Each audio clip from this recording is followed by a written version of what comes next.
My name is Terry. I've worked for the same company for 8 years. I liked my job, and I was very good at it, but I hated how all my male coworkers kept getting promoted over me. I ended up working under several men who had much less talent and experience than me. Charles, my immediate boss, had only worked for the company for 2 years. I was the one who trained him. And now he was calling all the shots, even though he didn't know what he was doing. Last spring, Charles announced that our whole department was going to an important conference in Florida. I was excited to go, but then he pulled me aside and said that there weren't enough rooms at the resort they were staying at.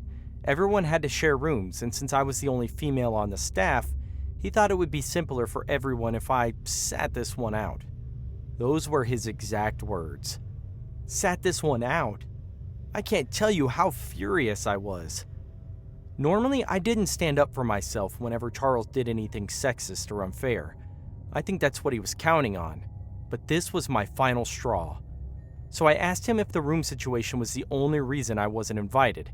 He said yes. So I told him that I'd book a nearby Airbnb for myself and attend the conference anyway.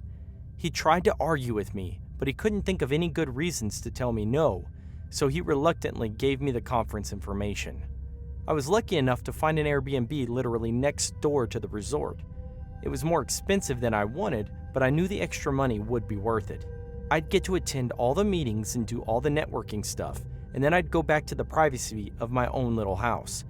If everything worked out, I'd impress our clients and make everyone see what a mistake Charles was making by trying to alienate me.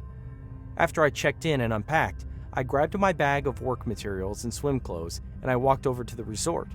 Charles must have warned the concierge about me, because the guy glared at me as I entered. I introduced myself and he handed me the itinerary. I politely thanked him and left. But when I looked at the itinerary, I saw that there were barely any scheduled meetings at all. Instead, there were items like relaxation time, golf break, and pool session. I saw a couple of my coworkers walking through the lobby, but when I approached them, they hurried off in the other direction. It seemed like no one wanted me there. I thought about just giving up and leaving early, but I knew that if I left now, I'd always regret it. So I walked straight to the breakfast buffet and acted like I was meant to be there. I saw Charles and a few of our coworkers getting their food, but they didn't notice me. "Terry?" someone shouted behind me. I turned around and saw Mr. Jenkins, one of our company's CEOs. I'd never really talked to him face to face before, but we had corresponded through emails periodically, and I knew that he liked my work. I walked over and sat at his table. "Charles said you couldn't make it," he said. "I'm glad you're here." "Me too," I said. As he picked at his food, I filled him in on all the projects I'd been working on. He seemed really impressed. For the first time, I felt like this trip was finally worth it. I could impress him. Then it didn't matter what other obstacles Charles threw in my way. While we were deep into our conversation, I saw Charles and his buddies glaring at me from another table. I smiled back at him. Then Mr. Jenkins asked me about the Heartache Initiative, a very ambitious new project that I had planned for the next quarter. I was surprised that he'd even heard of it. I filled him in on the specifics and he said, "Sounds amazing. I can't wait to hear the presentation." I wasn't planning on presenting it at the conference, but I'd be more than happy to. I had all my notes with me. When breakfast was over, Mr. Jenkins said he looked forward to seeing me at our noon meeting. Then he left. I looked down at my itinerary and saw that we didn't have a noon meeting. Either Mr. Jenkins was wrong, or, more likely, Charles had purposely given me the wrong information. I had to find out. I walked over to Charles, ready to ask him about the schedule, but he didn't give me the chance. Instead, he acted weirdly friendly. He complimented my outfit and told me how happy he was to see me. I knew he was lying. "You know what you should do?" he asked. "Try out the saunas behind the pool. You'll love it. Come with me and I'll show you." He grabbed my arm and started guiding me toward the pool.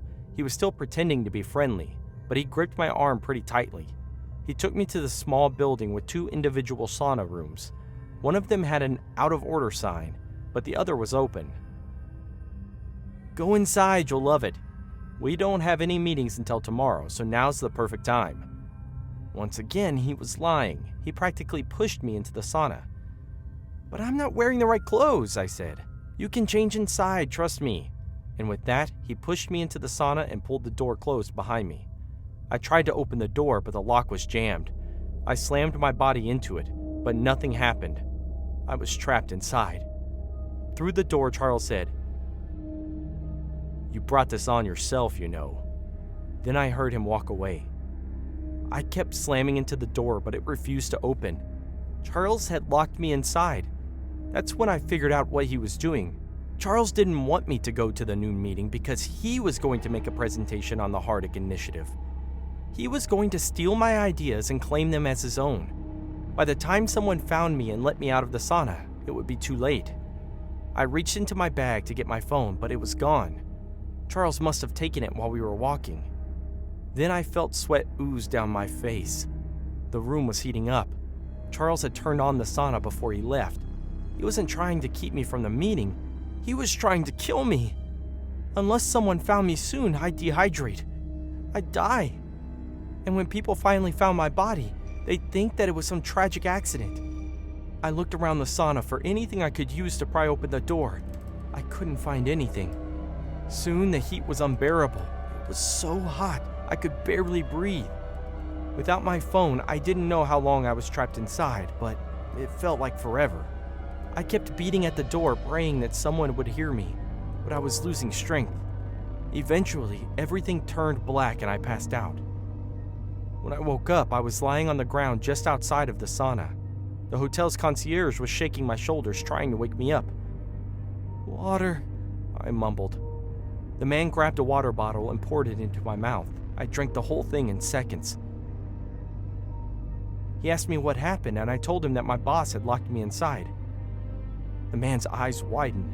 "You mean he tried to kill you?" "Apparently. Well, thank God I found you in time. Let me help you up and I'll take you to the medic." "Wait," I said. My strength was quickly returning. I pointed up toward the security camera in the corner of the ceiling. I hadn't noticed it before. "Does that camera work?" The man glanced up. "Yeah, I think so." Good. Less than an hour later, our new meeting started. As I expected, Charles stood in front of Mr. Jenkins and all our coworkers and clients to make a presentation on the Hardick Initiative. I watched him from just outside the door as he took credit for all my work. I didn't interrupt him, though. I had another plan. Then, after Charles had made his introduction, he switched on the projector. Instead of showing slides, though, a video popped up on the screen behind him. It was the security camera footage of when he locked me in the sauna. The whole audience gasped as they saw Charles jam the lock and turn on the sauna to its hottest setting. That was when I walked into the room, still wet and red. Without saying a word, I stepped onto the stage and took the microphone from Charles's hand. As he stared at me in horror, I finished the presentation myself. The room erupted in chaos. Mr. Jenkins' face turned an alarming shade of purple, and shouts of betrayal echoed through the hall. Charles, frozen in a deer-in-the-headlights stupor, looked like he might faint. Security escorted him out, his protests drowned out by the angry murmurs of the crowd. I, however, wasn't done. The near-death experience had ignited a cold, dark fire within me. Over the next few weeks, I anonymously leaked evidence of Charles's past transgressions, incidents of harassment and discrimination he'd managed to keep under wraps. His career unraveled faster than a dropped sweater. He was fired, blacklisted, and forced to move back in with his disapproving mother in a dingy basement apartment. 1 year later, one particularly gloomy afternoon, a knock rattled the thin metal door. Charles stood there, a ragged shadow of his former self. He begged for forgiveness, for a chance to explain. I let him in, a cruel smile twisting my lips. Over lukewarm instant coffee, I listened to his sob story. He blamed the pressure, the competition, a misplaced sense of entitlement. As he droned on, I saw a flicker of something dark in his eyes. Not remorse, but a chilling spark of recognition. He understood the game now, the brutal power dynamics. When he finished, I leaned in close and whispered, "Get the hell out."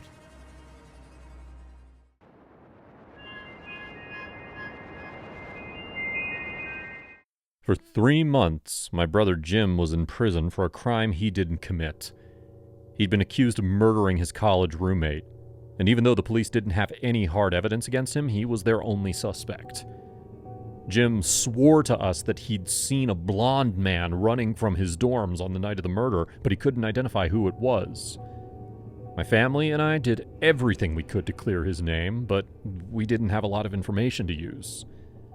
Eventually, we were able to track down the security footage from an office across the street that showed a blonde man, just like Jim had described, running away from the dorms. With the new evidence, the courts were forced to let him go. It was amazing news. On the day of his release, I wanted to plan a huge welcome home party. I didn't invite most of his friends because they'd all turned their backs on him when they thought he was a murderer. Instead, we had a couple of his high school buddies and all of our family. I ordered a bunch of pepperoni pizzas because I knew that was Jim's favorite food. Mom picked him up from prison and drove him back. When he arrived, we all jumped out and said, "Surprise!" He instantly started crying. Even though he'd only been behind bars for a couple of months, he looked like a completely different person. He'd lost a lot of weight, and his skin was extremely pale. He walked right up to me and gave me a huge hug.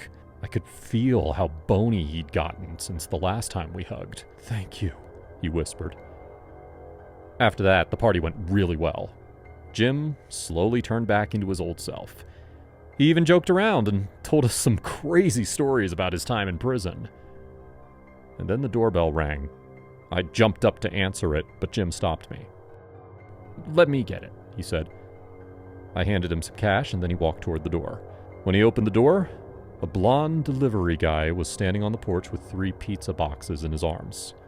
Jim's back was to me, so I couldn't see his expression, but I saw the look on the delivery guy's face. He seemed horrified. The guy instantly dropped the pizzas and ran away. Jim turned back toward us. "That's him! That's the real murderer!" Mom grabbed her phone to call 911. Jim looked at us once more, and then raced out of the house. "Wait!" I screamed. That blonde man was a killer, and it wasn't safe for Jim to face him alone.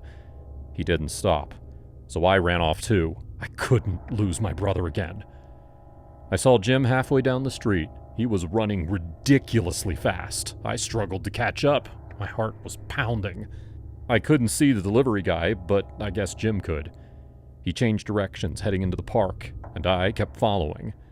By the time I caught up, I saw Jim standing in the middle of the park. The delivery guy was facing him, looking terrified. "Don't hurt me," the man said. "You killed my roommate and blamed me. Why shouldn't I kill you? Stop!" I shouted. Both men turned toward me. "Stay out of this," Jim said. His eyes were narrowed. He wanted revenge. The man fumbled with his tiny backpack. He pulled out a pistol and pointed it right at Jim. "Don't move or I'll shoot!" Jim stepped closer. He wasn't afraid of the gun at all. "You wouldn't." Why would he say that? He already knew that the guy was a murderer. But the man was shaking so badly that he could barely aim the gun. "Please, I didn't tell anyone what I saw. Don't..." "Put the gun down," Jim shouted. The blonde man whimpered. He looked so scared, but he still cocked the gun. Jim charged toward him. Before the man could fire, Jim grabbed his hands and twisted. The gun flew through the air and landed in the dirt. I rushed over and grabbed the gun while Jim wrestled the man to the ground. I'd never used a gun before and felt terrible in my hands. I hated it. Jim punched the man hard. Then he held him down. The man tried to twist away, but Jim wouldn't let go. "Shoot him!" Jim yelled at me. "No," the man said. "Please." "Shoot him now!" Jim looked at me, and as he said that, it gave the blonde man the opportunity to wriggle out of his grip. He shoved Jim backward and then punched him in the stomach. I couldn't let him hurt my brother. Without thinking, I fired the gun. A huge bang shot through the air. Then the blonde man fell backwards onto the ground, dead. Jim slowly stood back up and walked toward me. "You did the right thing," he said. I dropped the gun. It took a few seconds for reality to finally sink in. I'd killed somebody. I'd protected my brother, and it was all in self-defense, but I'd actually shot somebody. He wrapped me in another hug. I pulled away. What did he mean when he said that he didn't tell anyone what he saw? Jim took a deep breath. You really want to know? Yes! Okay, fine. This was Max. He witnessed the murder and ran off.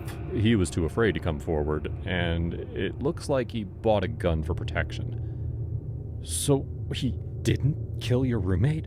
I asked. Nope, I did. I've always been guilty. I was worried he'd go to the police, but he can't now, thanks to you. Why are you telling me this? Because I know you won't say anything.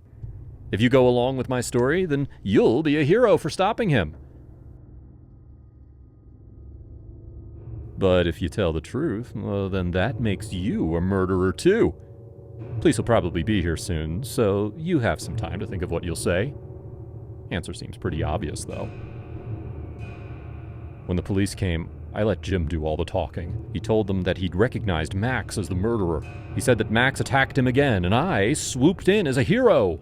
When the police asked me if I had anything to add, I told them no. So that's how my brother got away with murder, and how he roped me into it as well. I'm telling you this story because I need to get this off my chest. I'll never be brave enough to tell this to the police.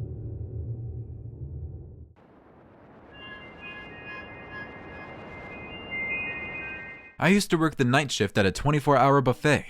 It was an easy job, but I had to deal with a lot of really weird people. We weren't in a nice part of town, and the customers that came in at 2 or 3 in the morning were always a little sketchy. I'd worked there 3 years though, and I always felt safe. Except for last Saturday, the night I quit. I was reloading the salad bar when a group of 12 walked in and sat at our biggest table in the back. My coworker James seated them, so I didn't get to see them up close, but they were all wearing loose white robes and had long black hair. Male or female, it didn't matter. They all had straight jet black hair down to their waists. I knew they were a cult as soon as I saw them. The tension in the air was obvious, and the way they just obediently sat down and folded their hands without saying anything seemed very cult-like.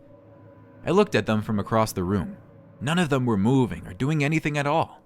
Then I noticed the short guy at the foot of the table. He seemed like their leader. I noticed the others glance toward him, as if they were asking for permission. Then he'd nod to them, and they'd go get their food.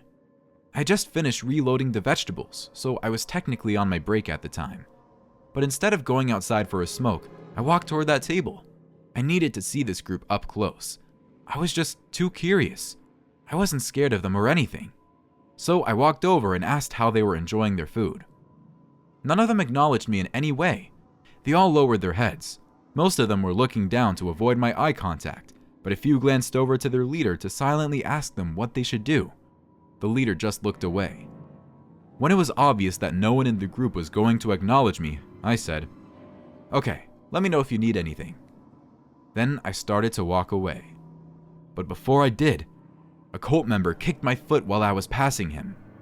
It could have been an accident. He might have just been crossing or uncrossing his legs, but it felt intentional. I looked into his face, and I couldn't believe what I saw. It was my high school friend Doug. Back then, he was blonde and very fat. Now he had jet black hair down to his shoulders, and he was rail thin. But when I looked into his eyes, I knew it was him. "Doug?" I said. He instantly looked down, as if I wasn't even there. "Doug!" I tried again. "It's me, Tommy. We were in speech and debate together." Doug grimaced, but he still didn't look up. Then I noticed his eyes dart to their leader, trying to figure out what to do. I felt terrible for him. In high school, he was such an energetic, fun person. He was always the crazy fat guy at parties. Now he looked hopeless and broken. The leader rose from his chair and walked toward me.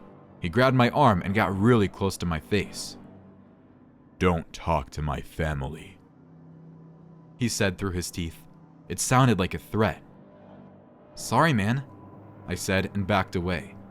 Doug and a few of the other cultists gasped at what I'd said. "I am not a man," the leader said. "I am God." Then he spun around and sat back down. I hurried off into the back room. I felt really creeped out. I still had 2 more hours on my shift, but I didn't want to be anywhere near them. I was supposed to patrol the area and gather up any finished plates, but I mostly stuck to the other side of the room.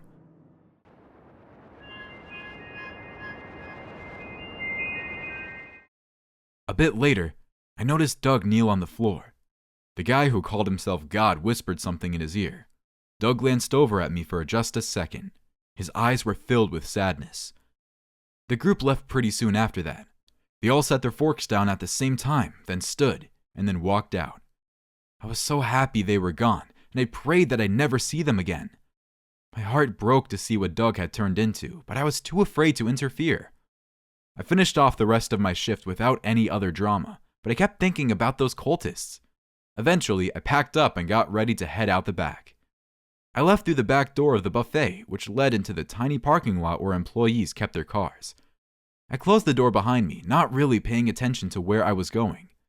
When I looked up, I saw the cult leader standing right in front of me. He was waiting for me, smiling as if he knew exactly when I'd come out. All his followers stood behind him in a straight line, blocking the way to my car. Their white robes and long hair billowed in the wind. I grabbed the doorknob behind me and tried to get back inside, but the door automatically locked. I needed to get my keys from my pocket. I didn't have enough time. All the cultists swarmed around me, holding my arms and shoving me to the ground. The cult leader stood above me. He was an extremely short man, but he looked so intimidating from that angle.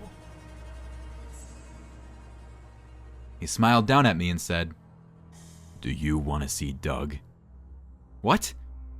As they held me down, Doug stepped forward from the shadows. He lit a match and threw it into one of our metal trash cans. A fire instantly burned out, and he just stood there, so close to the fire that I was scared his hair would burn. He stared at me, a sad look on his face. "There he is," the leader said. "And thanks to you, he broke our most important rule. He allowed his human name to be spoken. Now, there are consequences." I looked around to see if anyone could see us from the street, but nope. We were blocked off in here, and no one was going to come. "What do you want?" I shouted. "I only want your help," the man said. "The brother once known as Doug must cleanse himself through fire." I looked up and saw Doug raise his hand into a fist. He was going to stick his arm in the fire. "No!" I screamed. "However," the man said, "you can cleanse yourself in his place. And if you do, Doug will be released from the Brotherhood." What kind of sick mind game was this? I could help my old friend escape by sticking my hand in a burning trash can, or I could do nothing and have to watch him burn himself. Either way, one of us was going to get horribly hurt. But if I did it, then he'd go free. "What do you say?" the cult leader asked me. "Will you save your friend?" Doug didn't blink. His face was blank, but his eyes were pleading with me. I wanted to help him so badly, but I couldn't do that to myself. "No," I finally said. Doug didn't hesitate. He stuck his entire arm in the fire and screamed out in agony. "Ah!" I had to close my eyes. It was too horrible to watch. But then the screaming got worse. I looked up just in time to see Doug collapse on the ground, dead. The flames had caught on his robes and spread over his whole body. I'm too traumatized to remember what happened next, but I guess they left. I suddenly realized that I was all alone in the parking lot with Doug's still burning body. I grabbed my keys and drove home. I called the buffet next morning to tell them that I quit. I still don't have a job, but whatever it ends up being, nothing will compare to my last night shift at the buffet.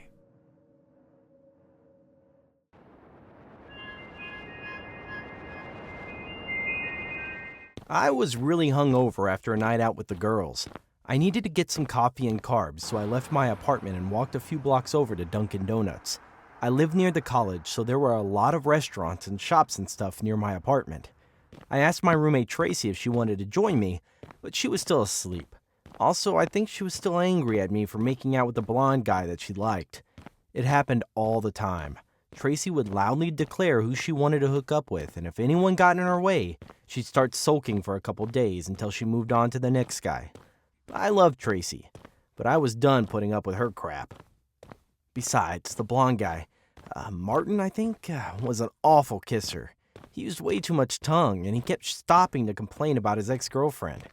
After a while, I ghosted him, but I guess Tracy saw us together and got pretty jealous.